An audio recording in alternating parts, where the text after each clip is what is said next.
जादुई सोने का कुकर। किशोर धवलगढ़ में रहता था। कुछ वर्ष पहले ही उसके पिता का निधन हो गया था।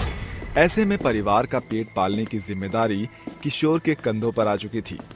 परिवार में उसकी पत्नी राधा, दो बच्चे पिंकी और राजू और उसकी बूढ़ी माँ बैरागी थी। बदलते मौसम के साथ सर्दियां शुरू हो चुकी थी।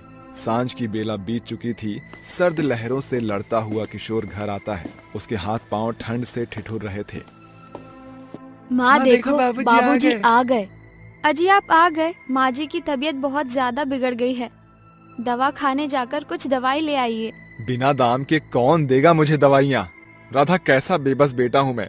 मेरी आंखों के सामने मेरी माँ बीमार बदहाल पड़ी है और मैं अभागा कुछ कर ही नहीं पा रहा हूँ। बीमारी के बिछौने पर पड़ी बूढ़ी बैरागी का चेहरा चरमरा चुका था। सेहत भी उसका साथ छोड़ चुकी थी। जाड़े से बचाव के नाम पर जुगाड़ के लिए एक फटा पुराना कंबल बैरागी ने ओढ़ रखा था।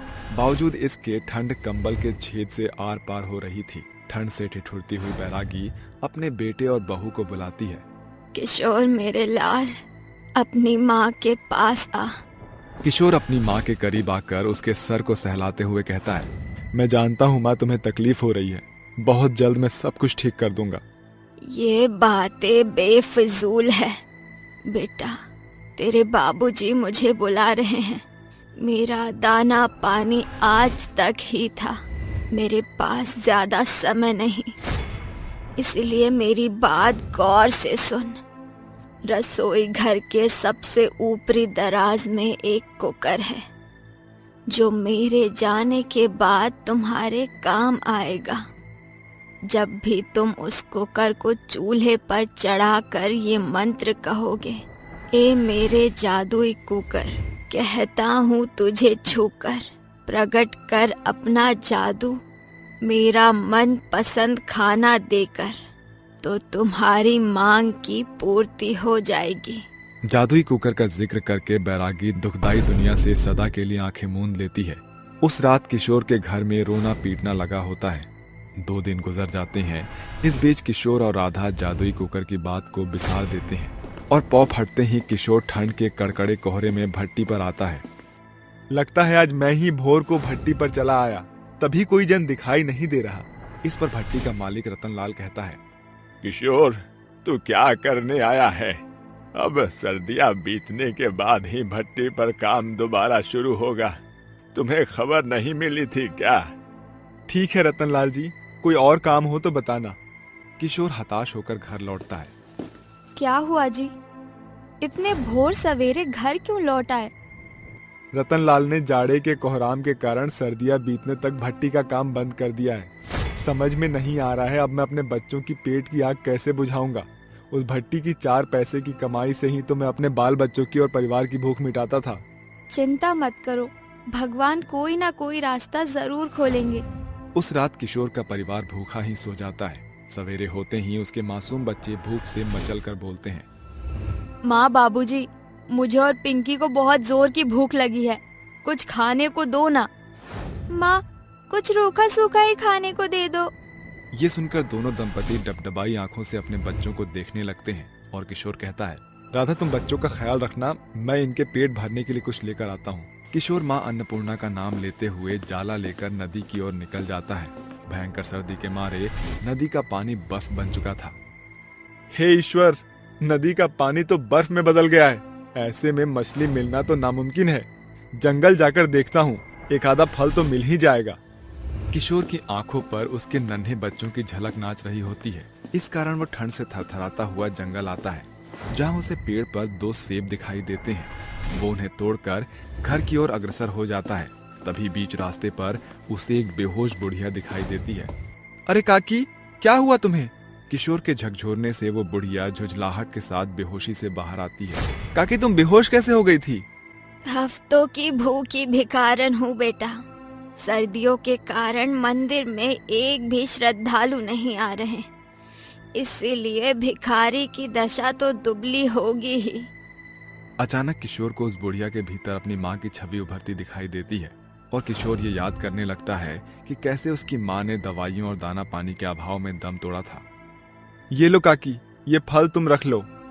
किशोर खाली हाथ ही घर लौट जाता है और राधा को सारा वृतांत बताता है। तभी उसे उसकी माँ की कही गई जादुई कुकर की बात याद आती है और वो झट से उस कुकर को बाहर निकालता है और राधा उस कुकर को चूल्हे पर चढ़ा देती है और किशोर जादुई कुकर का मंत्र जपता है। ऐ मेरे जादुई कुकर, कहता हूँ तुझे छूकर, प्रकट कर अपना जादू, मेरा मनपसंद खाना देकर, मुझे इसी पल दाल मखनी दे दो। कुछ देर बाद मुझे नहीं लगता कि इस जादुई कुकर का मंत्र काम करेगा। अरे राधा, धीरज धरो, अभी कुछ देर में पता चल जाएगा। अचानक वो जादुई कुकर सोने के रंग में चमकने लगता है और कुकर के सीटी से निकल रही खुशबू पूरे घर में समा जाती है। फिर जैसे ही किशोर कुकर को खोलता है तो कुकर दाल मखनी से लबालब भरा देखकर वो दंग रह जाता है। देखो माँ, बाबूजी, ये तो सचमुच में जादुई कुकर है। हाँ माँ, अब जल्दी से ये दाल मखनी हमें खाने को दो ना। अरे, सिर्फ सूखे सूखे दाल मखनी क्यों? राधा उस दाल मखनी को दूसरे बर्तन में उड़ेल कर कहती है, ए मेरे जादुई कुकर, कहती हूँ तुझे छूकर, प्रकट कर अपना जादू, मेरा मन पसंद खाना देकर, मुझे चावल चाहिए। फिर जादुई कुकर सोने में बदलकर खिले हुए चावल से भर जाता है, जिसे देखकर वो फूले नहीं समाते और सभी साथ बैठकर खाना खाते हैं। वाह माँ, ये दाल मखनी तो बहुत दमदार है और ये चावल भी मोतियों की तरह चमक रहे हैं। राधा, इस जादुई कुकर के बदौलत हमारे बच्चों ने पहली दफा अच्छा खाना खाया है। जादुई कुकर के कारण किशोर के घर में चूल्हा उस रोज के बाद कभी उदास नहीं पड़ा। जादुई सोने के कुकर के बदौलत राधा और किशोर के बच्चों के खाने की सभी फरमाइश फौरन पूरी हो जाती है। माँ, आज हमें खीर पूरी खाने का बहुत मन है। क्या आप जादुई कुकर से खीर पूरी बनवा सकती हो? हाँ हाँ, क्यों नहीं बेटा, अभी मैं जादुई कुकर से खीर पूरी बनवा कर लाती हूँ। जिसके बाद राधा जादुई कुकर से खीर और पूरी बनाती है, जिसकी खुशबू आस पड़ोस के सभी घरों में जाती है और उसके घर के बाजू में रहने वाले बबन और जमुआ खीर पूरी की खुशबू सूंघकर बातें करते हुए कहते हैं, वाह वाह, क्या खुशबू आ रही है। अरे बबन, इस ससुरा किशोर हलवाई का काम शुरू कर लिया है काबे। जब देखो रात बिरात इका घर में पकवानों की महक आवत रहत है। अरे जमुआ, जरूर दाल में कुछ काला है। अरे कल तक तो इनके घर में दाने दाने को लाले पड़े रहते थे। पता लगाना पड़ेगा इन नग्गू तेली के घर के राज भोग का राज क्या है भाई। देर रात दोनों दोस्त दबे पांव उनके खिड़की पर आकर खड़े हो जाते हैं और जादुई कुकर के राज से परिचित हो जाते हैं और फिर उनके सोने की बाट जोहने लगते हैं।